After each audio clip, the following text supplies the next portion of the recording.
ನಮಸ್ಕಾರ, ನಾನು ಹರೀಶ್ ನಾಗರಾಜು. ವೆಲ್ಕಮ್. ನ್ಯೂಸೋ ಒಂದು ವಿಶೇಷ ಕಾರ್ಯಕ್ರಮ ಇದು.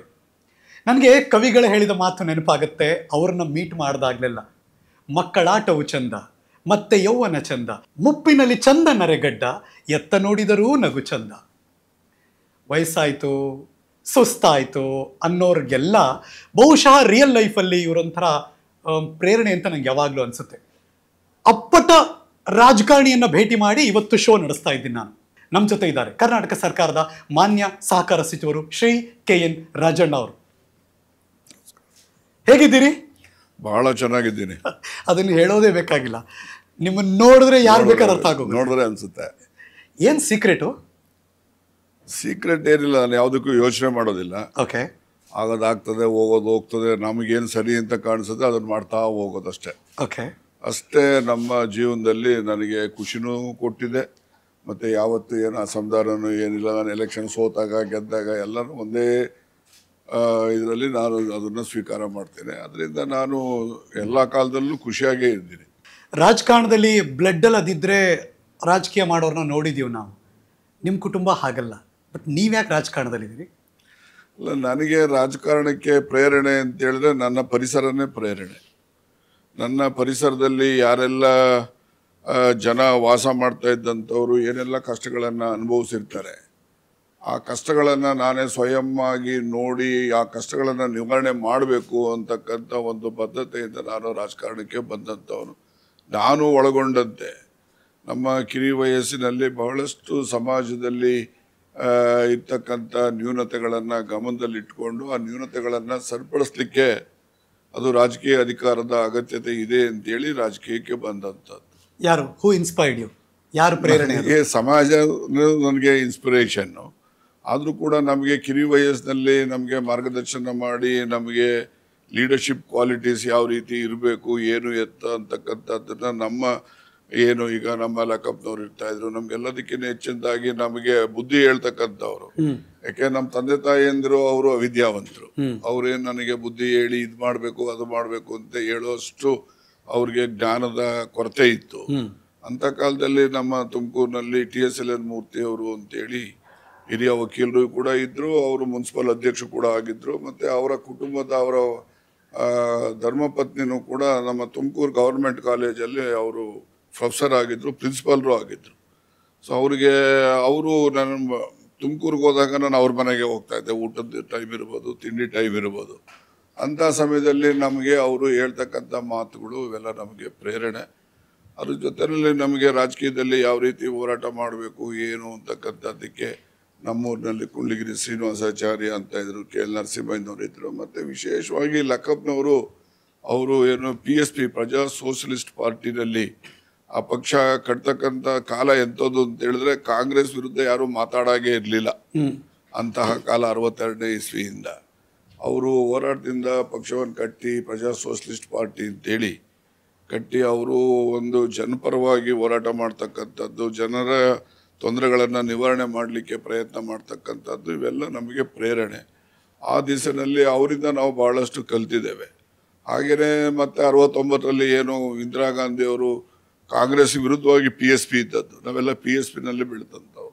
69ರಲ್ಲಿ ಕಾಂಗ್ರೆಸ್ ವಿಭಜನೆ ಆದಾಗ ಎಲ್ಲ PSP ಸಿದ್ಧಾಂತಗಳೇನಿತ್ತು ಅದೆಲ್ಲ ಇಂದಿರಾ ಗಾಂಧಿಯವರು ಕೂಡ ಅದನ್ನು ಜಾರಿಗೆ ತರುವಂಥದ್ದನ್ನು ಘೋಷಣೆ ಮಾಡಿದ್ರು.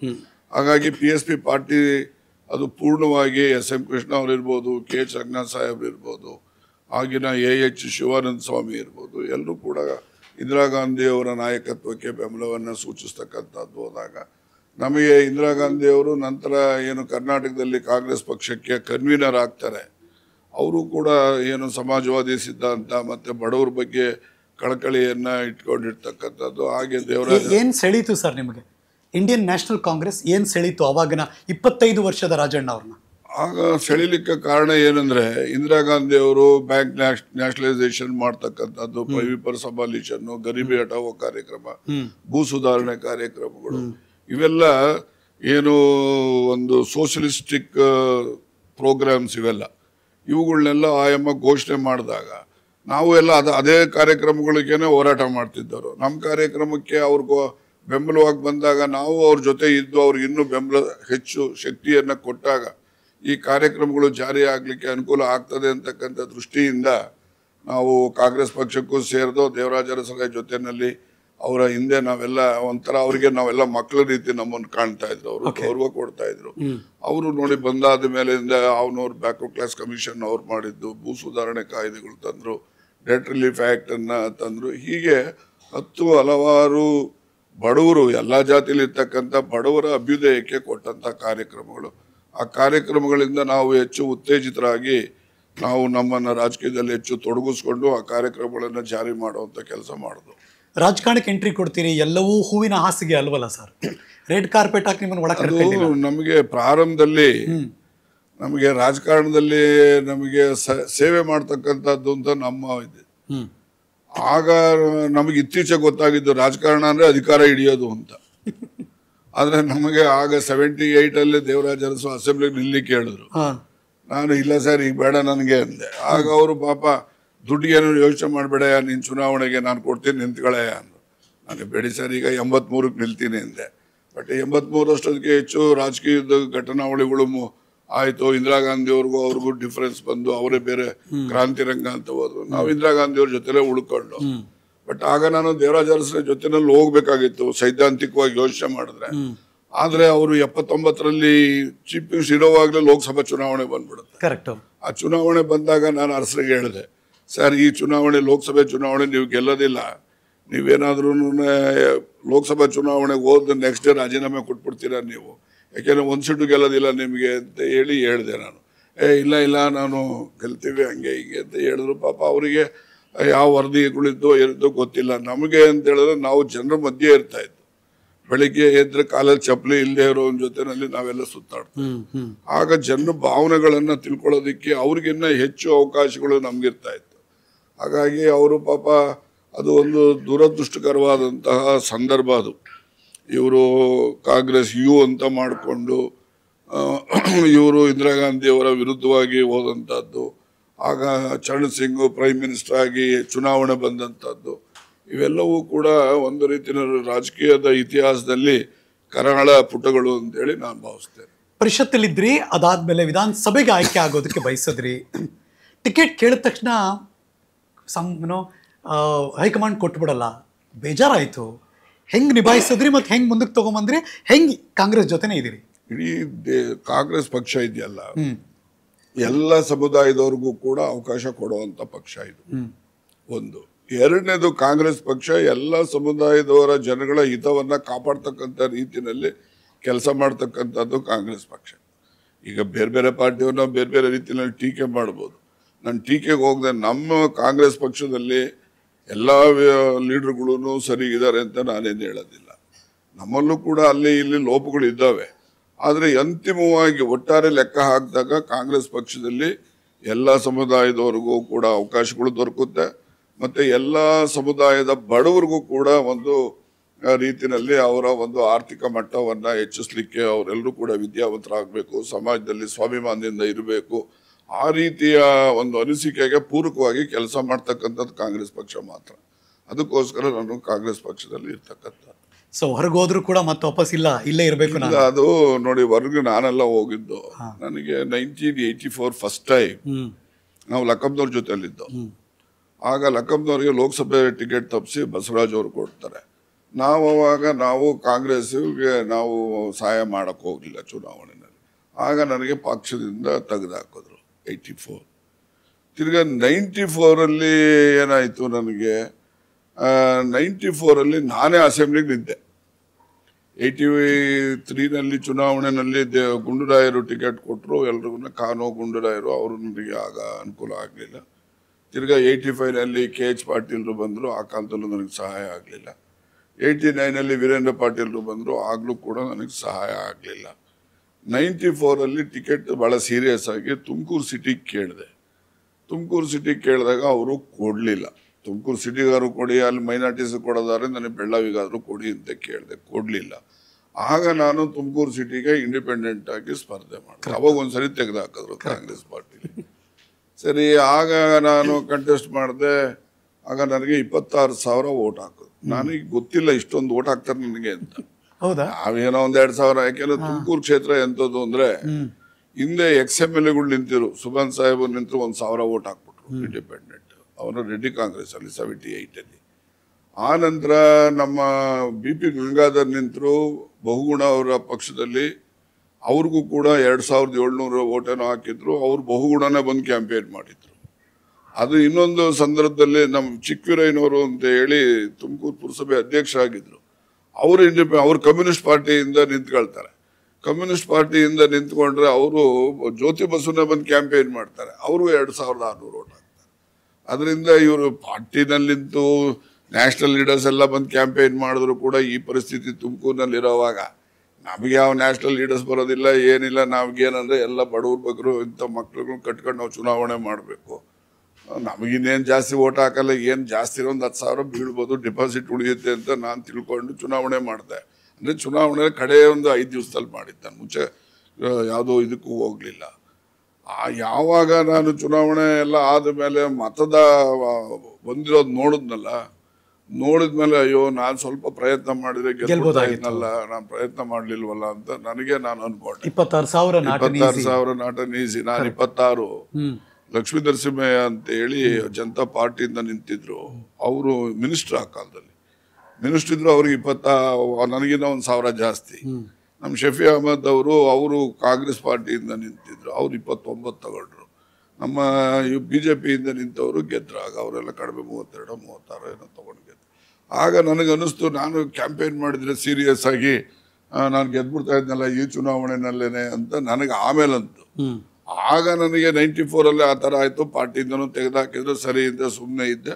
98 ಪರಿಷತ್ ಎಲೆಕ್ಷನ್ ಬಂತು.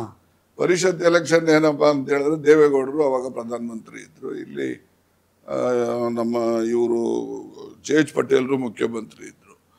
ಆಗ 25 ಸೀಟ್ ಎಲೆಕ್ಷನ್ ಇದ್ದಿದ್ದು. ಈ ನಮ್ಮ ಓಲ್ಡ್ ಮೈಸೂರಿನಲ್ಲಿ ಕಂಟೆಸ್ಟ್ ಎಲ್ಲ ಕಡೆ 25 ಸೀಟ್ಗೂ ಮಾಡ್ತಾರೆ. ಆದರೆ ಓಲ್ಡ್ ಮೈಸೂರಲ್ಲಿ ನನಗೆ ಕೊಡ್ತಾರೆ. ಅವಾಗ ಹೆಂಗೂ ಸೋಲೋ ಸೀಟ್ ಇದು ಅಂತ ಕೊಡ್ತಾರೆ. ಆಗ ಏನಾಗ್ತದೆ, ಆ ಸರಿ ಚುನಾವಣೆಯಲ್ಲಿ ನನಗೆ 98 ನಾನು ನಿಂತರೆ ಎಂಟೈರ್ ಓಲ್ಡ್ ಮೈಸೂರಿನಲ್ಲಿ ನಾನು ಒಬ್ಬನೇ ಕಾಂಗ್ರೆಸ್ ಗೆದ್ದಿದ್ದು. ಎಂಟೈರ್ ಓಲ್ಡ್ ಮೈಸೂರಲ್ಲಿ ನಾನು ಒಬ್ಬನೇ ಕಾಂಗ್ರೆಸ್ ಪಾರ್ಟಿಯಿಂದ ಗೆದ್ದವರು. ಆ ಚುನಾವಣೆನೂ ಕೂಡ ನಾನು ಸ್ನೇಹಿತರುಗಳ ಮೇಲೆ ನಾನು ನಿಂತದ್ದು. ಮತ್ತು ನಾನು ಚುನಾವಣೆಗಳಲ್ಲಿ ಹಣನೂ ಯಾವತ್ತೂ ಖರ್ಚು ಮಾಡಿದವರು. ನಾನು ಖರ್ಚು ಮಾಡೋದೇ ಇಲ್ಲ. ಬೇಕಿದ್ರೆ ಓಟ್ ಹಾಕಿ ಬೇಡವಾರು ಬಿಟ್ಬಿಡಿ ಅನ್ನೋ. ಎಷ್ಟು ಡಿಫರೆನ್ಸ್ ಇದೆ ಅವತ್ತಿನ ಚುನಾವಣೆಗೂ ಇವತ್ತಿನ? ಈಗಿನ ಚುನಾವಣೆ ಅಂತಂದ್ರೆ ಯಾರು ಎಲ್ಲ ಹೆದರಿಕೆ ಆಗ್ತದೆ. ಚುನಾವಣೆ ನಮ್ಗೆ ಹೆದರಿಕೆ ಆಗ್ತದೆ. ನಾನು ಚುನಾವಣೆ ಹಣನೂ ಖರ್ಚು ಮಾಡೋನಲ್ಲ, ಮತ್ತೆ ಹಣನೂ ಖರ್ಚು ಮಾಡಲಿಲ್ಲ. ಆದರೂ ಕೂಡ ನನಗೆ ಸುಮಾರು ಫಸ್ಟ್ ರೌಂಡ್ನಲ್ಲೇ ನಾನು ಗೆದ್ದುಬಿಡ್ತೀನಿ. ನಾನು ಕೌಂಟಿಂಗ್ ದಿವಸ ಹಿಂದಿನ ದಿವಸ ಬೆಂಗಳೂರಿಗೆ ಹೋಗಿ ಇದ್ಬಿಡ್ತೀನಿ. ಅಲ್ಲೇ ನಮ್ಮ ಗೆಸ್ಟ್ ಹೌಸಲ್ಲಿ ಮಲ್ಕೊಂಡ್ಬಿಡ್ತೀನಿ. ಮಾರನೇ ದಿವಸ ಕೌಂಟಿಂಗ್ ಆಗಿ ಎಲ್ಲ ಆಗೋಗ್ಬಿಟ್ಟೈತೆ. ನಾನು ಬಂದೇ ಇಲ್ಲ. 1 ಗಂಟೆಗೆ ಬರ್ತೀನಿ. ನಾನು ಇಲ್ಲಿ ಫಸ್ಟ್ ರೌಂಡ್ನಲ್ಲೇ ಡಿಕ್ಲೇರ್ ಆಗ್ಬಿಟ್ಟಿದೆ. ನಾನು ಹುಡುಕ್ತಾವ್ರೆ, ನಾನು ಅಲ್ಲಿ ಮಲಗ್ಬಿಟ್ಟಿದ್ದೀನಿ, ಯಾರಿಗೂ ಗೊತ್ತಿಲ್ಲ. ಹಾಗಾಗಿ ನನಗೆ ಸುಮಾರು ನಂಬಿಕೆನೂ ಇರಲಿಲ್ಲ. ಇಲ್ಲ 100%. ಯಾಕೆಂದ್ರೆ ಅದರಲ್ಲೇನು ಅನುಮಾನ ಇಲ್ಲ. ನಾನು 100% ಗೆಲ್ತೀನಿ. ಅದರಲ್ಲಿ ಅದು ನನಗೇನಾಗಿದೆ, ನಮ್ಮ ಜಿಲ್ಲೆನಲ್ಲಿ ನಾನೊಬ್ಬ ಸಹಕಾರಿ ಆಗಿರೋದ್ರಿಂದ ನಮಗೆ ಎಲ್ಲ ತಾಲೂಕಲ್ಲೂ ಕೂಡ ಎಲ್ಲ ಪಕ್ಷದವರು ಕೂಡ ನನಗೆ ಹತ್ರದಿಂದ ವಿಶ್ವಾಸ ಇದೆ. ಅವರು ನಾನು ನಿಂತಾಗ ಅಯ್ಯೋ ಬಿಡಪ್ಪ, ಒಂದು ಎಲೆಕ್ಷನ್ ನಿಂತವನೇ, ಒಂದು ಓಟ್ ಹಾಕ್ಬಿಡೋಣ ಅವನಿಗೆ ಅಂತೇಳಿ ಯಾರು ಯಾವ್ಯಾವ ಪಾರ್ಟಿ ಓಡಾಡ್ತಾ ಇರ್ಬೋದು, ಯಾರ್ಯಾರ ಜೊತೆಲಿ ಇರ್ಬೋದು, ಓಟ್ ಮಾತ್ರ ನನ್ನ ಕಡೆ. ಹಂಗಾಗಿ ನನಗೆ ಓವರ್ ಕಾನ್ಫಿಡೆನ್ಸು. ನಾನು ಹಿಂದಿನ ದಿವಸನೇ ಇಲ್ಲಿ ಬರೋರಿಗೆಲ್ಲರಿಗೂ ಜನಗಳಿಗೆ ಊಟಕ್ಕೆ ತಿಂಡಿಗೆ ವ್ಯವಸ್ಥೆ ಮಾಡಿ ಕೌಂಟಿಂಗಿಗೆಲ್ಲ ಹೇಳಿ ಬೆಂಗಳೂರಿಗೆ ಹೋಗ್ಬಿಟ್ಟು ಬೆಳಗ್ಗೆ ಬರೋಣ 8:30 9 ಗಂಟೆಗೆ ಅಂತ ಹೋದೆ. ನಾನು ಅಲ್ಲಿ ಮಲ್ಕೊಂಡ್ಬಿಟ್ಟಿದ್ದೀನಿ ನಮ್ಮ ಗೆಸ್ಟ್ ಹೌಸಲ್ಲಿ. ನನಗೆ ಎಚ್ಚರಿಕೆನೇ ಆಗಿಲ್ಲ. 11 ಗಂಟೆಗೆ ಎದ್ದಾಳ್ತೀನಿ. ಅವಾಗೆಲ್ಲ ಮೊಬೈಲ್ ಇರಲಿಲ್ಲ, ಲ್ಯಾಂಡ್ಲೈನು. ನಾನು ಲಾಯರ್ ಆಫೀಸಿಗೆ ಫೋನ್ ಮಾಡ್ತೀನಿ. ಫೋನ್ ಮಾಡಿದ್ರೆ ಕೌಂಟಿಂಗ್ ಎಲ್ಲ ಆಗೋಗ್ಬಿಟ್ಟೈತೆ, ಡಿಕ್ಲೇರ್ ಆಗ್ಬಿಟ್ಟಿದೆ, ಎಲ್ಲಿದ್ದೆ ಸರ್ಟಿಫಿಕೇಟ್ ತಗೋಬೇಕು ಅಂತಾರೆ. ಇಲ್ಲ ಹಿರೇಳಿತ ಬರ್ತಾ ಇದ್ದೀನಿ ಅಂತ ಹೇಳಿ ಅವಾಗ ಸ್ನಾನ ಮಾಡ್ಕೊಂಡು ಬಂದು 1:30 ನಾವು ಸರ್ಟಿಫಿಕೇಟ್ ಇಸ್ಕೊಂಡೆ.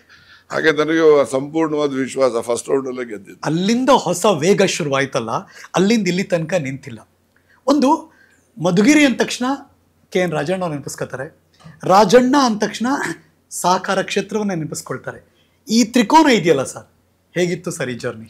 ನೋಡಿ, ನನಗೆ 94 98 ನಿಂತೆ 2004 ಮತ್ತೆ ಕಾಂಗ್ರೆಸ್ಸಲ್ಲಿ ಟಿಕೆಟ್ ಕೊಡಬೇಕಿತ್ತು. ಹೌದು.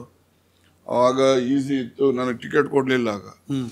ಆಗ ಪಕ್ಷದ ಒಳಗಡೆನೆ ಬೇರೆ ಬೇರೆ ರೀತಿ ಪಿತೂರಿ ಗಳು. ಮತ್ತೆ ಏನಂದ್ರೆ ನಾನು ಯಾವಾಗಲೂ ಯಾರಿಗೂ ಏನೋ ಇದಿಲ್ಲದೆ ನಾನು ಸತ್ಯ ನೇರವಾಗಿ ಹೇಳ್ಬಿಡ್ತಾ ಇದ್ದೆ. ಅದು ಭಾಳಷ್ಟು ಜನಕ್ಕೆ ಇಷ್ಟ ಆಗ್ತಿರ್ಲಿಲ್ಲ. ಇವತ್ತಿಗೂ ಇವತ್ತಿಗೂ ಇದೆ ಅದು. ಹೌದು. ಅವಾಗ ಇನ್ನೂ ಜಾಸ್ತಿ ನಾನು ಭಾಳ ಒರಟಾಗಿ ಹೇಳ್ತಾ ಇದ್ದೆ. ಸೊ ಹಾಗಾಗಿ ಭಾಳಷ್ಟು ಜನಕ್ಕೆ ನನ್ನ ಕಂಡ್ರೆ ಪ್ರೀತಿನೂ ಇತ್ತು, ಭಯನೂ ಇತ್ತು, ಎರಡೂ ಇತ್ತು. ಸೊ ಹಾಗಾಗಿ ನನಗೆ 2004ಕ್ಕೆ ಟಿಕೆಟ್ ನನಗೆ ಪಾರ್ಟಿದಲ್ಲಿ ಕೊಡಿಸ್ಲಿಲ್ಲ. ಸರಿ, ಏನು ಮಾಡೋದು, ನಾನು ಆಯಿತು ಇರಲಿ ನೋಡೋಣ, ನನ್ನ ಜೊತೆ 8 ಜನ ನಿಲ್ತಾರೆ ನೋಡಿ ನಮ್ಮ ಜಿಲ್ಲೆಯಲ್ಲಿ ನೋಡೋಣ ಅಂತೇಳಿ ನಾನು ಇಂಡಿಪೆಂಡೆಂಟ್ ಆಗಿದೆ. ಆಗಲೂ 1500 ವೋಟ್ ಹಾಕಿದ್ರು ಗ್ರಾಮ ಪಂಚಾಯತಿ ಮೆಂಬರ್ಸು ಫಸ್ಟ್ ಪ್ರಿಫರೆನ್ಸಲ್ಲಿ. ಸರಿ, ಆ ನಂತರ ನಾನು ಏನು ಮಾಡಿದೆ, ನಾನು ನನ್ನ ಹೆಂಡತಿ ಮೈಸೂರಿಗೆ ಹೋಗ್ತಾ ಇದ್ದೋ. ದೇವೇಗೌಡರು ಫೋನ್ ಮಾಡಿದ್ರು ಚುನಾವಣೆ ಎಲ್ಲ ಆದಮೇಲೆ, ಎಲ್ಲಿದ್ಯಾ ನಾನು ಮೈಸೂರಿಗೆ ಹೋಗ್ತಾ ಇದ್ದೀನಿ ಅಂದೆ. ಒಂದು ನಿಮಿಷ ಬಂದಾಗ ಇಲ್ಲ ಮನೆಗೆ ಅಂದರು. ಅಂದರೆ ಎಲ್ಲಿ ಮೈಸೂರಿಗೆ ಹೋಗ್ತಾ ಇದ್ದೀನಿ ಅಂದಾಗ ಎಲ್ಲಿ ಹೋಗ್ತಾ ಇದೀಯ ರೀ, ಕೆಂಗೇರಿಗೆ ಹೋಗ್ತಾ ಇದ್ದೀನಿ ಅಂದೆ. ಸರಿ ಬಾ ಮನೆಗೆ ಒಂದು ನಿಮಿಷ ಅಂದರು. ಸರಿ ಮನೆಗೆ ಹೋದೆ. ಅವ್ರು ಕರೆಸಿ ನನಗೆ ನಮ್ಮ ಪಾರ್ಟಿಲಿ ಸೇರ್ಕೊಳ್ಳೆ, ನಮ್ಮ ಪಾರ್ಟಿಲಿ ಟಿಕೆಟ್ ಕೊಡ್ತೀನಿ ನಿನಗೆ ಅಂದರು. ನಾನು ಸರಿ ಅಂತ ಹೇಳಿ ನನಗೆ ಆಯಿತು ನಿಲ್ತೀನಿ ಅಂತ ಹೇಳಿದೆ. ಆಮೇಲೆ ಸಿದ್ದರಾಮಯ್ಯನವರು ಅಲ್ಲೇ ಇದ್ದರು. ಅವರು ಇದ್ದರು, ಬಾರಪ್ಪ ಎಲ್ಲನ ಸೇರ್ಕೊಂಡೆಲ್ಲ ಮಾಡೋಣ ಅಂದರು. ಆಯಿತು ಸರ್ ಸೇರ್ಕೊಳ್ತೀನಿ ಅಂತೇಳಿ ನಾನು ಹೆಂಡ್ತಿ ಮೈಸೂರಿಗೆ ಹೋದೋ. ಆಮೇಲೆ ಬಂದಾದ್ಮೇಲೆ ಯಾವುದೋ ಒಂದು ಟೈಮ್ ಕೊಟ್ಟು ಟೈಮ್ನಲ್ಲಿ ಹೋಗಿ ಇಬ್ಬರು ಸೇರ್ಕೊಂಡು, ಅವ ನನ್ನ ಹೆಂಡ್ತಿ ZP ಅಧ್ಯಕ್ಷರು ಕೂಡ ಇದ್ದರು. ಸೊ ಹೀಗಾಗಿ ಆ ಪಕ್ಷದಲ್ಲಿ ಟಿಕೆಟು ದೇವೇಗೌಡರು ನನಗೆ ತುಮಕೂರು ಸಿಟಿಗೆ ನಿಂತ್ಕೊಳ್ಳೆ, ಹಿಂದೆ ನೀನು ಸೋತ್ಬಿಟ್ಟಿದ್ಯಾರು, ನನಗೆ ಬೇಡಿ ಸರ್ ಅಂದೆ. ಒಂದು ಪಾರ್ಲಿಮೆಂಟ್ ನಿಲ್ಲೋರು, ನನ್ನ ಹತ್ರ ದುಡ್ಡಿಲ್ಲ ಸರ್, ನಾನು ನಿಲ್ಲೋದಿಲ್ಲ ಅಂದೆ. ಆ ನಂತರ ಬೆಳ್ಳಾವಿಗೆ ಕೊಡಿ ಸರ್ ಅಂದೆ. ಯಾಕೆ ಬೆಳ್ಳಾವಿಗೆ ನಿನಗೆ ಏನು, ನನಗೆ ಯಾರು ರಾಜಕೀಯದಲ್ಲಿ ಮೋಸ ಮಾಡೋನೆ ಅವ್ನು ಸೋಲಿಸ್ಬೇಕು ನಾನು, ಅದಕ್ಕೋಸ್ಕರ ನನಗೆ ಕೊಡಿ ಅಲ್ಲಿಗೆ ಅಂದೆ. ಅವರು ಬೇಡಪ್ಪ ಬೆಳ್ಳಾವಿಗೆ, ನಿನಗೆ ಹೊಸ ಕಾನ್ಸ್ಟಿಟ್ಯೂನ್ಸಿ ಹಂಗೆ ಹಿಂಗೆ, ನನಗೆ ಕಾನ್ಫಿಡೆನ್ಸ್ ಇದೆ ಗೌಡ್ರೆ, ಬೆಳ್ಳಾವಿಗೆ ಕೊಡಿ, ಅವ್ನು ಯಾರು ಮೋಸಗಾರ ಇದ್ದಾರೆ ಅವರಿಗೆ ಬುದ್ಧಿ ಕಲಿಸ್ತೀನಿ ಅಂತೇಳಿ ಅವಾಗ ಟಿಕೆಟ್ ತಗೊಂಡು 25,000 ಲೀಡಲ್ಲಿ ಗೆಲ್ತಾ ಇದ್ದ ಒಬ್ಬ ಮನುಷ್ಯ ಅಲ್ಲಿ ಕಾಂಗ್ರೆಸ್ನಿಂದ. ಅವನು ಅವಾಗ 3rd ಪ್ಲೇಸಿಗೆ ಕಳಿಸ್ದೆ ನಾನು ಹೋಗಿ. ಸೊ ಆ ನಂತರ ಏನಾಯಿತು, 2008 ಅಷ್ಟೊತ್ತಿಗೆ ಡಿಲಿಮಿಟೇಷನ್ ಆಗ್ಬಿಡ್ತದೆ. ಕರೆಕ್ಟ್. ಡಿಲಿಮಿಟೇಷನ್ ಆದಾಗ ನಾನೇನು ಮಾಡ್ತೀನಿ, ಸೀದಾ ತುಮಕೂರು ಸಿಟಿಗೆ ನಿಂತ್ಕೋಬೇಕು ಅಂತ ನನ್ನ ಆಸೆ. ಕಾಂಗ್ರೆಸ್ ಪಾರ್ಟಿನಲ್ಲಿ ಡೆಲ್ಲಿನಲ್ಲಿ ಮೀಟಿಂಗ್ ಕರೆದಾಗ ಆಸ್ಕರ್ ಅವರು, ಇಲ್ಲಪ್ಪ ಸಿಟಿ ನಿನಗೆ ಗೊತ್ತಲ್ಲ, ನಾವು ಮೈನಾರಿಟಿಸಿಗೆ ಕೊಡ್ತೀವಿ ಹಂಗೆ ಹಿಂಗೆ ಅಂದರು. ಅಷ್ಟೊತ್ತಿಗೆ ಬೆಳ್ಳಾವಿ ಕಾನ್ಸ್ಟಿಟ್ಯೂನ್ಸಿ ಇರಲಿಲ್ಲ, 13 ಇದ್ದಿದ್ದು 11ಕ್ಕೆ ಇಳಿದೋಗಿತ್ತು. ಕರೆಕ್ಟ್. ಸರಿ, ಆಮೇಲಿಂದ ಆಯಿತು ಸರ್ ಇಲ್ಲಿ ಕೊಡೋಕ್ಕಾಗಲ್ಲ ಅನ್ನೋ, ತುಮಕೂರು ರೂರಲ್ಗೆ ಸರ್ ಅಂದೆ. ಮುದ್ದನ್ಮೇಗೌಡ ಸೇರಿ ಕೇಳ್ತಾನಪ್ಪ ಅಂದರು. ಆಮೇಲೆ ಆಯಿತು ಸಿರಾ ಕೊಡಿ ಸರ್ ಅಂದೆ. ಇಲ್ಲ ಜಯಚಂದ್ರ ಚಿಕ್ಕನಾಯಕನಹಳ್ಳಿ ನಿಲ್ಲೋದಿಲ್ಲ, ಯಾಕೆಂದ್ರೆ ಅವ್ರು ಓನ್ ತಾಲೂಕು ಅದು, ಅವ್ರು ನಿಲ್ಲೋದಿಲ್ಲ, ಅವ್ರು ಅಲ್ಲೇ ನಿಲ್ತಾರೆ. ಸರಿ, ಅವಾಗಿದ್ದು ರಿಸರ್ವ್ ಆಗಿತ್ತು ಮಧುಗಿರಿ. ಹಾಗಾಗಿ ಮಧುಗಿರಿ ಕೊಡಿ ಸರ್, ಮಧುಗಿರಿಗೆ ನಿಲ್ತೀನಿ ಅಂತ ಹೋದೆ ಅಷ್ಟೇ. ಮತ್ತು ಆಮೇಲೆ ಅದು ಜನರಲ್ ಕಾನ್ಸ್ಟಿಟ್ಯೂನ್ಸಿ ಇತ್ತು ಮತ್ತು ರಿಸರ್ವ್ ಕಾನ್ಸ್ಟಿಟ್ಯೂನ್ಸಿ ಇತ್ತು. ನ್ಯಾಚುರಲಿ ಜನರಲ್ಲಿ ಇಷ್ಟು ವರ್ಷ ನಾವು ರಿಸರ್ವ್ ಕ್ಯಾಂಡಿಡೇಟ್ ವೋಟ್ ಹಾಕಿದ್ದೀವಿ, ಈಗ ಜನರಲ್ನಲ್ಲಿ ಯಾರು ನಿಂತ್ಕೊಂಡಿದ್ರೆ ನಮಗೆಲ್ಲ ಅನುಕೂಲ ಇತ್ತು.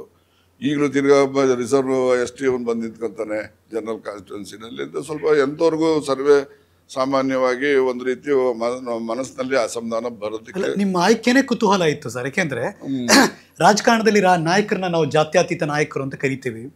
ನಿಮ್ ನೋಡಿ, ಒಂದು ಮೀಸಲು ಅಭ್ಯರ್ಥಿ ಇರುವಂತಹ ಕ್ಷೇತ್ರದಲ್ಲಿ ಸಾಮಾನ್ಯ ಒಬ್ಬ ಅಭ್ಯರ್ಥಿ ಅಲ್ಲೋಗಿ ಆಯ್ಕೆ ಮಾಡ್ಕೊಳ್ಳೋದೆ ನಾನೊಬ್ಬ ಜಾತ್ಯತೀತ ನಾಯಕ ಅಂತ ಹೇಳಲೇಬೇಕಾಗಿಲ್ಲ, ಕೆಲಸದಲ್ಲಿ ತೋರಿಸುತ್ತೆ ಅಂತ. ನೋಡಿ, ನನಗೆ ವಿಶ್ವಾಸ ಏನಪ್ಪ ಅಂದ್ರೆ, ನಾವು ಏನೆಲ್ಲ ಬಡವ್ರ ಪರವಾಗಿ ಕೆಲಸ ಮಾಡಿರ್ತೀನಿ, ಬಡವ್ರ ಪರವಾಗಿ ಕೆಲಸ ಮಾಡ್ತಕ್ಕಂಥ ಜೊತೆನಲ್ಲಿ ಆ ಜನಗಳು ನನ್ನ ಬಗ್ಗೆ ಪ್ರೀತಿ ವಿಶ್ವಾಸ ಇಟ್ಕೋತಾರಲ್ಲ, ಅದು ನನಗೆ ರಕ್ಷಣೆ ಇರ್ತಕ್ಕಂಥದ್ದು. ಅದೇ ದೇವರ ಆಶೀರ್ವಾದ ಅಂತ ನಾನು ಭಾಳ ಸರಿ ಹೇಳ್ತಿರ್ತೀನಿ. ಯಾರೋ ಒಬ್ಬ ಅಸಹಾಯಕನಿಗೆ ಸಹಾಯ ಮಾಡಿದಾಗ, ಧ್ವನಿ ಇಲ್ಲದೆ ಇದ್ದವನಿಗೆ ಧ್ವನಿ ಕೊಟ್ಟಾಗ ಅವರು ಹೇಳ್ತಾರೆ, ಅವರೇ ನನ್ನ ಹೆಸರು ಹಿಡಿದು ನನಗೆ ಒಳ್ಳೇದಾಗ್ಲಿ ಅಂತ ಹೇಳಲ್ಲ, ಅಯ್ಯೋ ಯಾರೋ ಮಾರಾಯನಪ್ಪ ಚೆನ್ನಾಗಿರ್ಲಿ ಅಂತ ಹೇಳ್ತಾನೆ. ಕರೆಕ್ಟ್. ಅದು ನಿಜಕ್ಕೂ ಕೂಡ ದೇವರ ಆಶೀರ್ವಾದ ಅಂತ. ನಾವು ಯಾರಿಗಾದ್ರೂ ಅಸಹಾಯಕರಿಗೆ ಶೋಷಣೆ ಮಾಡಿ ಅವರನ್ನು ನಿಟ್ಟುಸ್ರಿದೆಯಲ್ಲ, ಅಯ್ಯೋ ದೇವರೇ ನೋಡ್ಕೊಳಪ್ಪ ಇವ್ನ ಮನೆ ಹಾಳಾಗ ಅಂತಾರಲ್ಲ, ಅದೇ ನಿಜವಾದ ದೇವ್ರ ಶಾಪ. ಇದನ್ನ ನಾನು ಬಲವಾಗಿ ನಂಬಿರುವಂಥದ್ದು. ಮಧುಗಿರಿ ಹೇಗಿತ್ತು, ಇವಾಗ ಹೇಗಿದೆ? ಈಗ ನನ್ ಕೇಳಿದ್ರೆ ಅದು ನಾನು ಹೇಗಿದೆ ಅಂತ ಹೇಳಿ, ನೀವು ಎಂಟ್ರಿ ಕೊಟ್ಟಾಗ ಸರ್ ಮಧುಗಿರಿ ಕ್ಷೇತ್ರ, ನಾನು ಎಂಟ್ರಿ ಕೊಟ್ಟಾಗ ಪಾಪ ಮಧುಗಿರಿನಲ್ಲಿ ಅದು ಊರಿಗೂ ಟೌನು ಅಲ್ಲ, ಮತ್ತೆ ಹಳ್ಳಿನೂ ಅಲ್ಲ. ನಮ್ಮ ಇವರಿದ್ರು ಚೀಫ್ ಸೆಕ್ರೆಟರಿ ಎಮ್ಮನ್ ಗಂಡ ಈಗಿದಾರಲ್ಲ ರಜನೀಶ್ ಗೋಯಲ್. ಅವಾಗ ರಜನೀಶ್ ಗೋಯಲ್ ನಮ್ಮಲ್ಲಿ ಪ್ರೊಬೇಷನರಿ AC ಇದ್ರಂತ, ನನಗೆ ಗೊತ್ತಿಲ್ಲ. ಅವರು ಒಂದ್ಸರಿ ನನಗೆ ಅವ್ರ ಚೀಫ್ ಸೆಕ್ರೆಟರಿ ಇರುವಾಗ ರಾಜಣ್ಣ ಸಾಹಬ್ ಅಂದ್ರು, ವಾಟ್ ಸರ್ ನಮಸ್ಕಾರ ಹೇಳಿ ಸರ್ ಅಂದೆ. ಯು ಆರ್ ಫ್ರಮ್ ಮಧುಗಿರಿ ಅಂದರು. Yes I am from Madhugiri sir ಅಂದೆ. I was probationary AC there ಅಂದರು. ಓಕೆ ಸರ್ ವೆರಿ ಗುಡ್ ಅಂದೆ. ಹಾಗಂದಾಗ ಅವ್ರು ಹೇಳ್ತಾ ಇದ್ರು, you see Rajanna, when I was AC in Madhugiri I use to see only pigs, no people ಅಂದಿದ್ದು. ಯಾರು ನಮ್ಮ ಅವ್ರ ಚೀಫ್ ಸೆಕ್ರೆಟರಿ. ಅಂದ್ರೆ ಆವತ್ತಿನ ಕಾಲದಲ್ಲಿ ಆ ರೀತಿಯ ವಾತಾವರಣ ಇತ್ತು.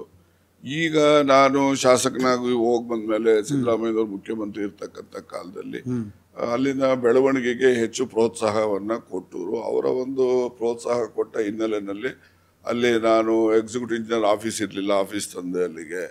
ಮತ್ತೆ ಬೇರೆ ಬೇರೆ ಕಟ್ಟಡಗಳು ಏನೇನಿತ್ತು, ಆಫೀಸ್ಗಳು ಬೇಕಾಗಿರ್ತಕ್ಕಂಥದ್ದು, ಒಂದು ಫೈರ್ ಸ್ಟೇಷನ್ ಇರ್ಬೋದು, ಮತ್ತೊಂದು ಇರ್ಬೋದು, ಎಲ್ಲನೂ ಕೂಡ ನಾನು ಮಧುಗಿರಿನಲ್ಲಿ ತಂದು ಈಗ ಮಧುಗಿರಿನಲ್ಲಿ ನೋಡ್ಲಿಕ್ಕೆ ಒಂದು ರೀತಿಯಲ್ಲಿ ಪರವಾಗಿಲ್ಲ, ಇದು ಒಂದು ಪಟ್ಟಣ ಇದೆ ಅಂತಕ್ಕಂಥ ಭಾವನೆ ಬರಲಿಕ್ಕೆ ಸಾಧ್ಯ. ನಿಮ್ಮ ರಾಜಕಾರಣ ಅಂದರೆ ರಾಜಕೀಯ ಬೆಳವಣಿಗೆಗಳು ಸಾಮಾಜಿಕವಾಗಿ ಆ ಕ್ಷೇತ್ರವನ್ನ ಬೆಳೆಸಬೇಕು, ಸಾಂಸ್ಕೃತಿಕ ಹಿನ್ನೆಲೆ ಇರುವಂಥ ಒಂದು ಕ್ಷೇತ್ರವನ್ನ.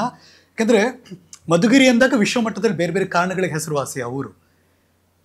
ಈ ಜಾಗವನ್ನು ಕೂಡ ಇವರ ಜೀವಿತಾವಧಿಯಲ್ಲಿ ಮಾಡಿದ್ರು ಅನ್ನೋದಿದೆಯಲ್ಲ, ಅದಕ್ಕೆ ಮನಸ್ಸು ಮಾಡೋದು ಬೇರೆ ಮತ್ತು ಪೂರಕವಾಗಿ ಸಹಾಯ ಮಾಡೋದು ಬೇರೆ. ಯಾರು ನಿಮಗೆ ಸಾಥ್ ಕೊಟ್ಟವರು?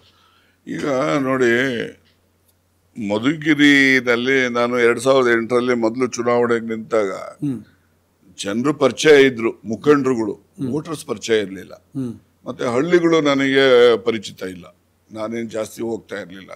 ಏನೋ ಹಿಂದೂಪುರ ಹೋಗವ, ಕೊಡಗೇನಹಳ್ಳಿ ಕಡೆ ಹೋಗ್ತಾ ಇದ್ದ. ಇಟಕ್ದಿಬ್ಬನಹಳ್ಳಿ, ಐಡಿಹಳ್ಳಿ ಏನಿದೆ ಅದು ಒಂದು KPCC ಕಾನ್ಸ್ಟಿಟ್ಯೂನ್ಸಿ ಇತ್ತು, ಒಬ್ಬ KPCC ಮೆಂಬರ್ ಬರ್ಬೋದಾಗಿತ್ತು. ಅಲ್ಲಿಗೆ ಒಂದೊಂದ್ಸರಿ ಯಾವಾಗಾದ್ರೂ ಹೋಗ್ತಾ ಇದ್ದ. ಮತ್ತೆ ಬಿಟ್ಟರೆ ಬೇರೆ ಕಡೆ ನಾವು ಮಧುಗಿರಿನಲ್ಲಿ ಯಾವುದೇ ವಿಲೇಜ್ಗಳ ಒಂದು ನಮ್ಮ ಸಂಪರ್ಕ ಇರಲಿಲ್ಲ. ಸೊ ಹೀಗಾಗಿ 2008ರಲ್ಲಿ ನನಗೂ ಕೂಡ 513 ಹೋಟೆಲ್ ಸೋತಿದ್ದು ನಾನು ಮೊದಲನೇ ಸರಿ. ಆಗ ಸೋತಾಗ ನನಗೆ ದುರಾದೃಷ್ಟ ಅಂತ ನಾನು ಅನ್ಕೊಂತೀನಿ. ಯಾಕೆಂದ್ರೆ 2 EVMಗಳು ಮಿಷನ್ ಬರದೇ ಇದ್ರೆ ಅವಾಗಲೇ ನಾನು 2500 ಹೋಟೆಲ್ ಗೆಲ್ತಿದ್ದೆ. ಅದು 2 ಮಿಷನ್ ಬಂದಾಗ ಒಂದ್ರ ಪಕ್ಕ ಒಂದು ಇಡ್ತಾರೆ, ನಂದು ಮೊದಲನೇ ಹೆಸರು ಇರ್ತದೆ. ಈ ನಮ್ಮವರೆಲ್ಲ ಮೊದಲನೇದು ಕೋಟ್ ಹಾಕ್ರಪ್ಪ, ಮೊದಲನೇದು ಕೋಟ್ ಹಾಕಿದ್ರೆ ಎಲ್ಲ ಹೋಗಿ 2ನೇ EVMನಲ್ಲಿ ಹಾಕ್ಬಿಡ್ತಾರೆ. ಅವ್ನು ಯಾರೋ ಅನಾಮಧೇಯ, ಅವನಿಗೆ 2600 ಓಟ್ ಬಿದ್ದುಬಿಡ್ತಾವೆ. ಸೊ ಅದರಿಂದ ನಾನು 513 ಓಟಲ್ಲಿ ಸೋಲಂಗಾಗ್ತದೆ. ಮತ್ತೆ 1 ವರ್ಷಕ್ಕೆ ಬೈ ಎಲೆಕ್ಷನ್ ಬರ್ತದೆ, ರಿಸೈನ್ ಮಾಡ್ತಾರೆ ಅವರು, ಬೈ ಎಲೆಕ್ಷನ್ ಬರ್ತದೆ. ಆಗ ಕುಮಾರಸ್ವಾಮಿ ಅವ್ರ ಕುಟುಂಬ ಬಂದು ಸ್ಪರ್ಧೆ ಮಾಡ್ತಾರೆ. ಆಗ ನಾನು 2000 ಓಟಲ್ಲಿ ಸೋಲ್ತೀನಿ.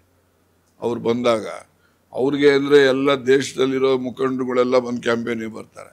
ನಮಗೆ ಯಾರಿಲ್ಲ. ನಾನು ಅವಾಗ ಡಾಕ್ಟರ್ ಪರಮೇಶ್ ಅವರು, ನಮ್ಮ ಜಿಲ್ಲೆಯವರು, ಮುಖಂಡರುಗಳು ಮತ್ತೆ ಎಲ್ಲ ಕಾರ್ಯಕರ್ತರು ಬಹಳ ಉತ್ಸಾಹದಲ್ಲಿ ಕೆಲಸ ಮಾಡಿ. ಏನಿತ್ತು ಸೋತಾಗ ಏನು ಅನಿಸ್ತಿತ್ತು ಮನಸ್ಥಿತಿ? ಸಾಕಪ್ಪ ಬೇಕು ಬೇಡ ಅಂತ? ಇಲ್ಲ, ನನಗೇನು ಅನಿಸ್ಲಿಲ್ಲ. ಯಾಕೆಂದ್ರೆ ಮೊದಲನೇ ಚುನಾವಣೆಗೆ ಸೋಲು ಕಾರಣ ಏನು ಅಂತಕ್ಕಂಥದ್ದು ಅನಲೈಸ್ ಮಾಡಿದೆ. ಮತ್ತೆ 2ನೇ ಸರಿ ಚುನಾವಣೆ ನಾನು ಗೆಲ್ಲಬೇಕಿತ್ತು ನಾನು. ಆಗ ಕಾರಣ ಏನಂದ್ರೆ ನಮ್ಮ ಸಿದ್ದರಾಮಯ್ಯನವರು 8 ಬೈ ಎಲೆಕ್ಷನ್ಸ್ ಇತ್ತು. ಇವರಿಗೆ ACCನಲ್ಲಿ ಅಷ್ಟೊತ್ತಿಗೆ ಅಪೋಸಿಷನ್ ಲೀಡರ್ ಮಾಡಿರಲಿಲ್ಲ. ಇವರು ಆ ಬೇಸರದಲ್ಲಿ ನಾನು ಎಲ್ಲೂ ಕ್ಯಾಂಪೇನಿಗೆ ಬರೋದಿಲ್ಲ ಅಂತ ಹೇಳ್ಬಿಟ್ಟು ಅವರು ಕ್ಯಾಂಪೇನಿಗೆ ಬರಲಿಲ್ಲ. ಸೊ ಇವೆಲ್ಲ ಕಾರಣಗಳಿಂದ ನಾನು 2ನೇ ಸರಿ ಸೋಲ್ಬೇಕಾಗಿತ್ತು. ಮೊದಲನೇ ಸರಿ EVM ಮಿಷನ್ನಿಂದ ಸೋಲ್ಬೇಕಾಯಿತು.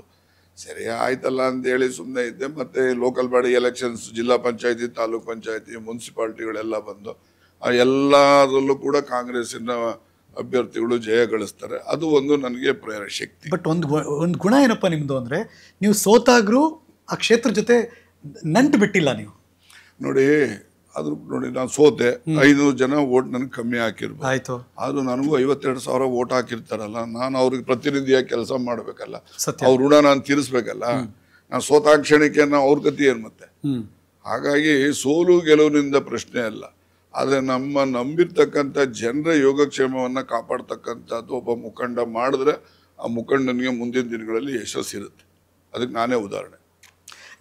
ಗೆದ್ದಾದ್ಮೇಲೆ ಬಹಳ ಅಪರೂಪ ಅಂದರೆ ಯಾರು ಸಹಕಾರ ಕ್ಷೇತ್ರವನ್ನು ಆಸಕ್ತಿ ಇರೋರು, ಅದಕ್ಕೊಂದು ಮುನ್ನೆಲೆಯ ಕೆಲಸ ಮಾಡಿದವ್ರಿಗೆ ಅದೊಂದು ಪೋರ್ಟ್ಫೋಲಿಯೋ ಸಿಗೋದಿದೆಯಲ್ಲ ಸಹಕಾರ ಸಚಿವರು ಅಂತ, ಇದು ಬಹಳ ಅಪರೂಪ. ಇದು ನೋಡಿ, ನನಗೆ ಒಂದು ಲೈಫ್ ಆಂಬಿಷನ್. ನನಗೆ ಮೊದಲು ಈ ಸಹಕಾರಿ ಇಲಾಖೆನಲ್ಲಿ ಬೇರೆ ಬೇರೆ ಇಲಾಖೆಗಳೆಲ್ಲ ಸೇರಿದ್ದು. ಹೌದು. ಆದರೆ ಈಗ ನನಗೆಲ್ಲಿರ್ತಕ್ಕಂಥದ್ದಕ್ಕೆ ಅವ್ಯಾವುದೂ ಇಲ್ಲ. ಇರಲಿ, ಸಂತೋಷ. ಆದರೆ ಸಹಕಾರಿ ಇಲಾಖೆಯಲ್ಲಿ ನಾನು ಪ್ರಾರಂಭ ಮಾಡಿದ್ದೆ ರಾಜಕಾರಣ ಸಹಕಾರ ಆಂದೋಲನದಲ್ಲಿ. ನಾನು 74ರಲ್ಲಿ TAPCMSನ ಮೊದಲನೇ ಅಧ್ಯಕ್ಷ ಆದೆ. 74ರಲ್ಲಿ ವಿಲೇಜ್ ಲೆವೆಲ್ ಸೊಸೈಟಿ ಡೈರೆಕ್ಟರ್ ಆದೆ. ಹೀಗಾಗಿ ಅಲ್ಲಿಂದ ನಾನು ಜಿಲ್ಲಾ ಬ್ಯಾಂಕಿಗೆ 84ರಲ್ಲಿ ಡೈರೆಕ್ಟರ್ ಆದೆ. ಅಲ್ಲಿಂದ ಇಲ್ಲಿನವರೆಗೂ ಕೂಡ ಡೈರೆಕ್ಟ್ ಆಗಿ ಅಲ್ಲೇ ಇದ್ದಿದ್ದೇನೆ. ಮತ್ತೆ 94ರಲ್ಲಿ ಅಪೆಕ್ಸ್ ಬ್ಯಾಂಕ್ಗೆ ಡೈರೆಕ್ಟರ್ ಆಗೋದೆ. 2002-03ನಲ್ಲಿ ನಾನು ಅಪೆಕ್ಸ್ ಬ್ಯಾಂಕಿಗೆ ಮೊದಲನೇ ಬಾರಿ ಅಧ್ಯಕ್ಷ ಆದೆ. ಆಗ ನಾವು ಮುಖ್ಯಮಂತ್ರಿಗಳಾಗಿದ್ದರು ನಮ್ಮ ಎಸ್.ಎಂ. ಕೃಷ್ಣ ಅವರು, ಮತ್ತು ಇಲ್ಲಿನ ಡಾಕ್ಟ್ರು ಪರಮೇಶು ಮತ್ತು ಜಾಲಪ್ಪನವರು ಎಲ್ಲ ಸೇರಿ ನನಗೆ ಅಧ್ಯಕ್ಷ ಸ್ಥಾನ ಕೊಡಿಸಿದ್ರು. ಆನಂತರ ಅಲ್ಲಿ ನಿರ್ದೇಶಕನಾಗಿ ಇವತ್ತು ಇದ್ದೇನೆ. ಆದರೆ ಇನ್ನೊಮ್ಮೆ ಲಾಸ್ಟ್ ಅಸೆಂಬ್ಲಿ ಮೆಂಬರ್ ಇದ್ದೆ, ಮಂತ್ರಿ ಆಗಲಿಲ್ಲ ನಾನು. ಆಗ ನೀನು ಅಧ್ಯಕ್ಷ ಆಗಯ ಅಂತೇಳಿ ಇದೇ ಸಿದ್ದರಾಮಯ್ಯನವ್ರು ಕರೆದು ಹೇಳಿದ್ರು. ಆಗ ಒಂದು 5 ವರ್ಷ ಅಧ್ಯಕ್ಷ ಆಗಿದ್ದೆ. ಹೀಗೆ ಅಪೆಕ್ಸ್ ಬ್ಯಾಂಕಲ್ಲಿದ್ದೇನೆ, ಮತ್ತು ನಾಬ್ಸ್ಕಾಬಲ್ಲಿದ್ದೇನೆ, ಕೋಆಪರೇಟಿವ್ ಬ್ಯಾಂಕ್ ಆಫ್ ಇಂಡಿಯಾದಲ್ಲಿದ್ದೆ. ಹೀಗೆ ಎಲ್ಲೆಲ್ಲಿ ಅವಕಾಶಗಳು ಸಿಗ್ತವೆ ಎಲ್ಲ ಕಡೆನೂ ಸಹಕಾರಿ ಆಂದೋಲನದಲ್ಲಿ ಹೆಚ್ಚು ಸೇವೆಯನ್ನು ಸಲ್ಲಿಸ್ತಕ್ಕಂಥದಕ್ಕೆ ಅವಕಾಶ ಸಿಕ್ಕಿದೆ. ಅದರಿಂದ ನನಗೆ ತೃಪ್ತಿನೂ ಇದೆ. ನಿರ್ದೇಶಕರಾಗಿ ಸೇವೆ ಮಾಡೋದು ಬೇರೆ, ಆದರೆ ಅದಕ್ಕೆ ಆ ಇಲಾಖೆಗೆ ಸಚಿವರಾಗಿ ನಿಮ್ಮ ಕೈಲಿರೋ ಅಧಿಕಾರ ಬೇರೆ. ಸೊ ನೀವು ಸಚಿವರಾದಮೇಲೆ ಸಹಕಾರ ಕ್ಷೇತ್ರ ಮತ್ತು ಸಹಕಾರ ಇಲಾಖೆ ಹೇಗಿದೆ ಸರ್? ನಾನು ಸಚಿವ ಆದ ಮೇಲೆ ಸಹಕಾರಿ ಇಲಾಖೆ ಕೆಲವೇ ಜನರ ಒಡನಾಟದಲ್ಲಿ ಇಲಾಖೆಗೂ ಆಂದೋಲನ ಬೆಳೀತಾ ಇತ್ತು. ನಾನು ಅದನ್ನು ಜನರ ಆಂದೋಲನ ಆಗಿ ಪರಿವರ್ತನೆ ಆಗಬೇಕು ಅಂತೇಳಿ ನಾನು ಏನೋ ಯಶಸ್ವಿನಿ ಸ್ಕೀಮನ್ನು ಅದನ್ನು ನಿಲ್ಲಿಸಿದ್ರು, ಮಧ್ಯೆ ಸ್ಥಗಿತ ಮಾಡಿದ್ರು. ನಾನು ಅದನ್ನು ಮುಂದುವರಿಸುವಂಥದ್ದು ಮಾಡಿದೆ. ಮತ್ತು ಏನು ಹೆಣ್ಮಕ್ಳುಗಳು ಮತ್ತು SC/ST ಅವರು ಷೇರನ್ನ ಕಟ್ತಕ್ಕಂಥದ್ದಕ್ಕೆ ಅದನ್ನು ಒಂದು ಆಂದೋಲನದ ರೀತಿಯಲ್ಲಿ ನಾನು ಮಾಡಿ ಅವರೆಲ್ಲರೂ ಕೂಡ ಸದಸ್ಯರಾಗೋ ರೀತಿ ಮಾಡಿದೆ. ಮತ್ತು ಭಾಳಷ್ಟು ತಿದ್ದುಪಡಿಗಳನ್ನು ಮಾಡಿ ನಾನು ರಾಜ್ಯಪಾಲರಿಗೆ ಕಳಿಸ್ಕೊಟ್ಟಿದ್ದೀವಿ. ಅವರು ಕೆಲವು ಕ್ಲಾರಿಫಿಕೇಷನ್ ಕೇಳಿದರೆ ಅದನ್ನು ಕೊಡ್ತಾರೆ, ನಾವು ಕೊಡ್ತೇವೆ. ಕೊಟ್ಟಾದ ಮೇಲೆ ಅದು ಅಪ್ರೂವ್ ಆಗಿ ಬಂದ ಮೇಲೆ ಇದು ಬಹಳಷ್ಟು ಜನ ಯುವಕರು ಈ ಆಂದೋಲನದಲ್ಲಿ ಸೇರಲಿಕ್ಕೆ ಅವಕಾಶಗಳನ್ನು ಕಲ್ಪಿಸ್ತಾ ಇದ್ದೀನಿ. ಮತ್ತು ಈ ಸಹಕಾರಿ ಆಂದೋಲನ ಇದು ಸಾಮಾನ್ಯ ಜನರಿಗೆ ಅವರ ಜೀವನವನ್ನು ಮಾಡಲಿಕ್ಕೆ ಅನುವು ಆಗೋ ರೀತಿಯಲ್ಲಿ ನಾವು ಸಹಕಾರಿ ಆಂದೋಲನ ಸಹಾಯ ಮಾಡೋಕ್ಕೆ ಅವಕಾಶ ಇದೆ. ಬೇರೆ ಯಾರಿಗೂ ಆ ಥರದ ಅವಕಾಶಗಳು ಬೇರೆ ಯಾವುದೇ ಇಲಾಖೆನಲ್ಲಿಲ್ಲ. ನಾವು ಯಾಕೆಂದರೆ ಬೆಳಗ್ಗೆ ರೈತನಿಗೆ ಏನಾದ್ರು 10ರಿಂದ ಸಹಾಯ ಮಾಡ್ಬೋದು, ಅಥವಾ ನಿರ್ಗತಿಕ ಇರ್ತಾನೆ, ಅವನು ಯಾರೋ ಒಬ್ಬ ಒಂದು 500 ರೂಪಾಯಿಗೆಲ್ಲೋ ಅಂಗಡಿ ಇಟ್ಕೊಂಡು ವ್ಯಾಪಾರ ಮಾಡ್ತಿರ್ತಾನೆ, ಅವ್ನಿಗೊಂದು 5,000 ಸಾಲ ಬೇಕಿರ್ತದೆ. ನಾವು ಅಂಥವನ್ನೆಲ್ಲ ಹುಡುಕಿ ನೋಡಿ, ಕೋವಿಡ್ ಸಮಯದಲ್ಲಿ ಸುಮಾರು ಒಂದು 10,000 ಜನ ಈ ಬೀದಿ ಬದಿ ವ್ಯಾಪಾರ ಮಾಡ್ತಾ ಇದ್ರಲ್ಲ, ಅಂಥವರು ಕೋವಿಡಲ್ಲಿ ವ್ಯಾಪಾರ ಇಲ್ಲ, ಏನಿಲ್ಲ, ಇರೋ ಬಂಡವಾಳ ತಿಂದಾಕ್ಬಿಟ್ಟಿರ್ತಾರೆ. ಸರಿ, ಆಮೇಲೆ ವ್ಯಾಪಾರ ಮಾಡಬೇಕು ಅಂದರೆ ಮತ್ತೆ ತಿರ್ಗಿ ಅವರು ಮನಿ ಲ್ಯಾಂಡರ್ಸ್ ಹತ್ರ ಹೋಗ್ಬೇಕಾಗ್ತದೆ. ಮನಿ ಲ್ಯಾಂಡರ್ಸ್ ಏನು ಧರ್ಮದ ಬಡ್ಡಿ ಅಂದರೆ 12% ₹1 ಆ ಥರ ತಗೊಂಡ್ರೆ ಹಾಳಾಗ್ಲಿ ಅನ್ಬೋದು. ಅವರು ಎಲ್ಲ ಬಡ್ಡಿ ತಗೊಳ್ಳೋದನ್ನು ನೀವು ನೆನೆಸ್ಕೊಂಬಿಟ್ರೆ ಅವರು ಅಲ್ಲಿ ಸಾಲ ತಗೊಳ್ಳೋರು ಯಾರು ಮತ್ತೆ ವಾಪಸ್ ಕೊಡೋಕ್ಕಿಲ್ಲ. ಅವರು ಅಂಥವ್ರೆ ತಗೋಬೇಕಲ್ಲ. ಅಷ್ಟು ಬಡ್ಡಿ 60%ವರೆಗೂ, ₹5 ಬಡ್ಡಿಯಿಂದ 60%, ಅಷ್ಟು ಬಡ್ಡಿ ಹಾಕುವಂಥದ್ದು ಸಂದರ್ಭ ಇತ್ತಲ್ಲ. ಆ ಸಂದರ್ಭದಲ್ಲಿ ನಾನು ಆ 10,000 ಜನದಷ್ಟು ಬೀದಿ ಬದಿ ವ್ಯಾಪಾರಿಗಳನ್ನು ಈ ಜಿಲ್ಲೆನಲ್ಲಿ ನಾವು ಹುಡುಕಿ ಅವರು ಎಲ್ರಿಗೂ ಕೂಡ ಆ ಸಂದರ್ಭದಲ್ಲಿ ಸಾಲ ಸೌಲಭ್ಯ ಕೊಟ್ಟು, ಆಗ ಅವರು ಕೂಡ ಅದರಿಂದ ವ್ಯಾಪಾರನೋ ಮತ್ತೊಂದೋ ಮಾಡಿ ಸಂಪಾದನೆನೂ ಮಾಡಿಕೊಂಡು ನಮಗೆ ಅಸಲು ಬಡ್ಡಿನೂ ಕೂಡ ಕಟ್ಟಿದ್ದಾರೆ. ನಾವು ಅಂತಹ ಸಂದರ್ಭದಲ್ಲಿ ಮಾಡಿದಂಥ ಸೇವೆ ಇದೆಯಲ್ಲ, ಅದಕ್ಕೆ ಬೆಲೆ ಕಟ್ಟಕ್ಕಾಗೋದಿಲ್ಲ. ಯಾವ ಕಾರಣಕ್ಕೆ ಜನ ನೆನಪಿಸ್ಕೋತಾರೆ ಸಹಕಾರ ಸಚಿವರನ್ನು ಮುಂದೆಯೂ ಕೂಡ? ಮುಂದೆ ಯಾವ ಕಾರಣಕ್ಕೆ ನಮ್ಮ ಜಿಲ್ಲೆನಲ್ಲಿ ನೋಡಿ, ಮೊದಲೆಲ್ಲ ಏನಾಗ್ತಿತ್ತು, ಒಂದೊಂದು ಸೊಸೈಟಿನಲ್ಲಿ ಒಂದು ವರ್ಷಕ್ಕೆ ಒಂದು 10 ಲಕ್ಷ 15 ಲಕ್ಷ ಸಾಲ ಕೊಡ್ತಾ ಇರಲಿಲ್ಲ. ಆ ಕೊಡೋ ಸಾಲ ಯಾರಿಗೂ ಹೋಗ್ತಾ ಇತ್ತು, ಅಲ್ಲಿ ಡೈರೆಕ್ಟ್ಗಳು ಇರ್ತಾ ಇರಲ್ಲ, ಅವ್ರ ಸಂಬಂಧಿಕರು, ಅವರು ರೈತರುಗಳು ಅವರೇ ತಗೊಳ್ತಾ ಇದ್ರು. ನಾನು ನಮ್ಮ ಜಿಲ್ಲೆನಲ್ಲಿ ಏನು ಮಾಡಿದೆ, ಯಾರೆಲ್ಲ ಸಣ್ಣ ರೈತರು ಇದ್ದಾರೆ, 10 ಗುಂಟೆ ಇರೋರು, 5 ಗುಂಟೆ ಇರೋರು, 20 ಗುಂಟೆ ಇರೋರು, ಅವ್ರಿಗೂ ಕೂಡ ನಾವು ಕರೆದು ಪತ್ರಿಕೆನಲ್ಲಿ ನೋಟಿಫೈ ಮಾಡಿ, ಯಾಕೆಂದ್ರೆ ಅವ್ರಗಳಿಗೆಲ್ಲ ಏನಿತ್ತು ಅಭಿಪ್ರಾಯ ಅಂದರೆ, ನಮ್ಮ ಈ ಭೂಮಿಗೆ ಯಾರು ಸಾಲ ಕೊಡ್ತಾರೆ, ದೊಡ್ಡ ದೊಡ್ಡ ಜಮೀನ್ದಾರುಗಳಿಗೆ ಕೊಡ್ತಾ ಇಲ್ಲ, ನಮ್ಗೆಲ್ಲಿ ಕೊಡ್ತಾರೆ ಅಂತೇಳಿ ಅವ್ರಿಗೆ ಆ ಥರ ಮನಸ್ಥಿತಿ ಬಂದ್ಬಿಟ್ಟಿತ್ತು. ನಾನು ಆಗ ಒಂದು ಪತ್ರಿಕೆಗಳಲ್ಲಿ ಜಾಹೀರಾತು ಹಾಕಿಸ್ದೆ, ಈ ಥರ ಸಣ್ಣ ಸಣ್ಣ ಭೂಮಿಯನ್ನು ಹೊಂದಿರ್ತಕ್ಕಂಥವ್ರು ನಿಮ್ಮ ಪಕ್ಕದ ಸಹಕಾರ ಸಂಘಕ್ಕೆ ಹೋಗಿ ನಿಮ್ಮ ಪಹಣಿ ಕೊಡಿ, ಅವರು ಸಾಲ ಕೊಡ್ತಾರೆ. ಒಂದು ಪಕ್ಷ ಅವ್ರು ಕೊಡಲಿಲ್ಲ ಅಂದರೆ ಈ ನಂಬರಿಗೆ ನೀವು ಫೋನ್ ಮಾಡಿ ಅಂತೇಳಿ ಕೊಟ್ಟು, ಆಗ ನಾವು ಒಂದೊಂದು ಸೊಸೈಟಿನಲ್ಲಿ 5 ಕೋಟಿ 10 ಕೋಟಿ, ಕೆಲವು ಸೊಸೈಟಿಗಳಲ್ಲಿ 15 ಕೋಟಿ, ಹೀಗೆ ನಾವು ಸಾಲ ವಿತರಣೆ ಮಾಡೋದು ಬಡವರು. ಸಮರ್ಪಕವಾಗಿ ನಡೀತಾ ಇದೆ, ಅದು ನಡೀತಾ ಇದೆ. ಇನ್ನೂ ಕೊಡ್ಬೇಕು, ನಾವು ಇನ್ನೂ ಕೊಡ್ಲಿಕ್ಕೆ ಅವಕಾಶ ಐತೆ. ಜನರುಗಳು ಏನಾಗ್ತದೆ, ಈ ಎಷ್ಟೋ ಜನ ರೆಕಾರ್ಡ್ಸ್ಗಳು ನಾವು ರೆವಿನ್ಯೂ ರೆಕಾರ್ಡ್ಸನ್ನು ಟ್ರಾನ್ಸ್ಫರ್ ಮಾಡ್ಕೊಂಡಿರಲ್ಲ. ಇತ್ತೀಚಿನ ದಿನಗಳಲ್ಲಿ ಭೂಮಿ ಬೆಲೆ ಹೆಚ್ಚಾಗಿರೋದ್ರಿಂದ ಯಾರೂ ಕೂಡ ಭೂಮಿಯ ದಾಖಲೆಗಳನ್ನು ಸರಿಯಾಗಿ ಮಾಡ್ಕೋಬೇಕು ಅಂತಕ್ಕಂಥ ರೀತಿಯಲ್ಲಿ ಮನಸ್ಥಿತಿ ಬಂದಿರೋದ್ರಿಂದ ಹೆಚ್ಚಿನ ಹೊಸ ದಾಖಲಾತಿಗಳನ್ನು ಮಾಡಿಕೊಂಡು ಸಾಲಕ್ಕೆ ಹೆಚ್ಚು ಅರ್ಜಿಗಳು ಕೂಡ ಬರ್ತಾ ಇದ್ದಾವೆ. ಮತ್ತು ಈಗ ಅವ್ರಿಗೆಲ್ರಿಗೂ ಕೂಡ ನಾವು ಸಾಲ ಸೌಲಭ್ಯ ಕೊಡಬೇಕು. ಆದರೆ ಇತ್ತೀಚೆಗೆ ಒಂದು ದುರದೃಷ್ಟ ಅಂತ ಹೇಳಿದ್ರೆ, ನಬಾರ್ಡಿಂದ ಬರ್ತಕ್ಕಂಥ ಸಾಲ ಸೌಲಭ್ಯ 58% ಕಡಿಮೆ ಮಾಡಿದ್ದಾರೆ. ಹಾಗಂದಾಕ್ಷಣಕ್ಕೆ ನಾವು ಸಾಲ ಕೊಡಲ್ಲ ಅಂತಲ್ಲ, ನಾವೇ ನಮ್ಮದೇ ಆದಂತಹ ಒಂದು ಡೆಪಾಸಿಟ್ ಮತ್ತೊಂದು ಹಣಕಾಸು ದುಡ್ಡಿದೆ, ನಾವು ವೃದ್ಧಿ ಮಾಡಿಕೊಂಡು ಅವ್ರಿಗೂ ಕೂಡ ಸಾಲ ಸೌಲಭ್ಯ ಕೊಡ್ತೇವೆ. ದುಡ್ಡಿಲ್ಲ ಅಂತೇನಿಲ್ಲ, ಇದೆ, ದುಡ್ಡಿಲ್ಲ ಅಂತ ಏನಿಲ್ಲ. ಯಾಕೆಂದ್ರೆ ಈ ಅಗ್ರಿಕಲ್ಚರ್ ಲೆಂಡಿಂಗ್ ನಲ್ಲಿ all the banks they are losing 1.5%. ಅವರಿಗೆ ನಷ್ಟ ಆಗ್ತದೆ. ಆದ್ರೆ ಬರೀ ಅಗ್ರಿಕಲ್ಚರ್ ಲೆಂಡಿಂಗ್ ಮಾಡಿಬಿಟ್ರೆ ಡೆಪಾಸಿಟ್ ಅನ್ನೋರಿಗೆ ನಾಳೆ ಬಡ್ಡಿ ಕೊಡಬೇಕು, ಅವ್ರಿಗೆಲ್ಲ ವಾಪಸ್ ಕೊಡ್ಬೇಕಿದೆ. ಅದಕ್ಕೋಸ್ಕರ ನಾವು ಎಚ್ಚರಿಕೆಯಿಂದ 50% ಅಗ್ರಿಕಲ್ಚರ್ ಲೆಂಡಿಂಗ್ ಮಾಡ್ತೀವಿ, ಇನ್ನು 50% ನಾನ್ ಅಗ್ರಿಕಲ್ಚರ್ ಲೆಂಡಿಂಗ್ ಮಾಡ್ತೀವಿ. ವಿತ್ ಹೈ ರೇಟ್ ಇರ್ತದೆ, 12-14 ಹಾಕ್ತೀವಿ. ಅದರಲ್ಲಿ ಬರ್ತಕ್ಕಂಥ ಲಾಭನ ಇಲ್ಲಿ ನಷ್ಟ ಆಗ್ತಕ್ಕಂಥದ್ದಕ್ಕೆ ಸರಿದೂಗಿಸ್ಕೊಂಡು ಸಂಸ್ಥೆನೂ ಕೂಡ ಆರ್ಥಿಕವಾಗಿ ಸದೃಢ ಇರಬೇಕು, ರೈತರಿಗೂ ಕೂಡ ನಾವು ಹೆಚ್ಚು ಸಾಲ ಸೌಲಭ್ಯವನ್ನು ಕೊಡಬೇಕು ಅಂತಕ್ಕಂಥ ಉದ್ದೇಶದಿಂದ ಅದನ್ನು ನಾವು ಆ ಒಂದು ವ್ಯವಹಾರವನ್ನು ಎಲ್ಲ ನಮ್ಮ ತುಮಕೂರು ಒಂದೇ ಅಲ್ಲ, ಆಲ್ ದಿ 21 DCC ಬ್ಯಾಂಕ್ಸು ಹಾಗೇ ಮಾಡಬೇಕು. ಮಾಡಿದಾಗ ಮಾತ್ರ ಅವ್ರು ಉಳಿತಾರೆ, ಯಾರು ಮಾಡೋದಿಲ್ಲ ಅವರೆಲ್ಲ ಆರ್ಥಿಕವಾಗಿ ದಿವಾಳಿ ಆಗ್ತಾರೆ. Retired ಆಗ್ತಿದ್ದೀರಾ next? ರಿಟೈರ್ ನಾನು ನಿಲ್ಲದಿಲ್ಲ ಎಲೆಕ್ಷನ್ಗೆ. ಬಟ್ ರಿಟೈರ್ಮೆಂಟ್ ಏನಿಲ್ಲ? ಇಲ್ಲ, ರಾಜಕೀಯದಲ್ಲಿ ಇದ್ದೇ ಇರ್ತೀನಿ. ರಾಜಕೀಯದಲ್ಲಿ ಇರ್ತೀನಿ, ಬಟ್ ಚುನಾವಣೆ ನಿಲ್ಲದಿಲ್ಲ ಅಷ್ಟೇ. ಬಿಕಾಸ್ ನೀವು ಎಲ್ಲಾ ಕಡೆ ಯಾವಾಗಲೂ ಆಕ್ಟಿವ್ ಆಗಿರ್ತೀರಿ ಅಂತ. ಅಲ್ಲ, ನಾನು ಯಾವುದೇ ಕಾರಣಕ್ಕೆ ಆಕ್ಟಿವ್ ಪಾಲಿಟಿಕ್ಸ್ ಇಂದ ರಿಟೈರ್ ಆಗಲ್ಲ. ಬಟ್ ಚುನಾವಣಾ ಪಾಲಿಟಿಕ್ಸು ಅದರಲ್ಲೂ ಕೂಡ ಈ ಏನು ಅಸೆಂಬ್ಲಿ ಪಾರ್ಲಿಮೆಂಟ್ ಇದಾವಲ್ಲ ಅದರಿಂದ ರಿಟೈರ್ ಆಗ್ತೀನಿ. ಈ ಕೋಆಪರೇಟಿವ್ ಚುನಾವಣೆಗಳು ಇವೆಲ್ಲರಲ್ಲೂ ಇದ್ದೇ ಇರ್ತೀನಿ. ಈಗ ನಾನು ಕೋಆಪರೇಟಿವ್ ಇದರಲ್ಲಿ ತುಮಕೂರು ತಾಲೂಕಲ್ಲಿ ನಾನು ಇಲ್ಲಿಂದ ಎಲೆಕ್ಷನ್ ಮಾಡೋದು, ಮಧುಗಿರಿಯಿಂದ ಮಾಡಲ್ಲ ನಾನು. ಯಾಕೆಂದರೆ ನನಗೆ ಮೊದಲಿಂದನೂ ಕೂಡ ನಮ್ಮ ತುಮಕೂರು ತಾಲೂಕಲ್ಲೇ ಸಹಕಾರಿ ಆಂದೋಲನದಲ್ಲಿ ನನಗೆ ಬೆಳೆಸಿರ್ತಕ್ಕಂಥದ್ದು ಈ ತಾಲೂಕಲ್ಲಿ ನಮಗೆ MLA ಇಲ್ಲ, ಯಾರಿಲ್ಲದೆ ಇದ್ರೂ ಕೂಡ ಎಲ್ಲ ಪಾರ್ಟಿಲಿ ಇರ್ತಕ್ಕಂಥವರು ಕೂಡ ನನ್ನ ವಿಚಾರದಲ್ಲಿ ನನಗೆ ಆ ಬೆಂಬಲವನ್ನು ಮೊದಲಿಂದ ಕೊಡ್ತಾನೂ ಬಂದಿದ್ದಾರೆ, ಮುಂದೆನೂ ಕೂಡ ಕೊಡ್ತಾರೆ. ನನ್ನ ಕಾರ್ಯಕ್ರಮದ ಕೊನೆಯ ಪ್ರಶ್ನೆ ಇದು. ಈಗ ತಿರುಗಿ ನೋಡಿದಾಗ ಇನ್ನೊಂದೆರಡು ಕೆಲಸ ಮಾಡಬೇಕು ನಾನು ಅಂತ ಏನಾದರೂ ಇದ್ದರೆ, ಪ್ರಯಾರಿಟಿನಲ್ಲಿ ಮುಗಿಸ್ಲೇಬೇಕು ಅನ್ನೋದಿದ್ದರೆ ಏನು ಮುಗಿಸ್ಬೇಕು? ನೋಡಿ, ನನಗೆ ರಾಜಕೀಯದಲ್ಲಿ ನಾನು MLC ಇದ್ದವನು, MLA ಮಾಡಿದವರು ಅಂತ ಹೇಳಿದ್ರೆ ಮಧುಗಿರಿ ತಾಲೂಕಿನವರು. ನನಗೇನು ನೇಟಿವ್ ತಾಲೂಕಲ್ಲ, ಮತ್ತು ನನಗೆ ಯಾವುದೇ ರೀತಿಯ ಇದಿಲ್ಲ. ಆದರೂ ಕೂಡ ನಾನು ರಾಜಕಾರಣದಲ್ಲಿ ನನಗೆ ಎಲ್ಲವನ್ನು ದೊರಕಿಸ್ಕೊಟ್ಟವರು ಅಲ್ಲಿ ಜನ. ಆ ಜನಕ್ಕೆ ನಾನು ಏನು ಮಾಡಿದ್ರು ಕಡಿಮೆ ಅಂತಕ್ಕಂಥದ್ದು ನನ್ನ ಭಾವನೆ. ಆದರೆ ಅಲ್ಲಿ ಆರ್ಥಿಕವಾಗಿ ಬಡತನ ಇದೆ, ಕ್ಷಾಮ, ಬರಗಾಲಕ್ಕೆಲ್ಲ ಒಳಗಾಗ್ತಾರೆ.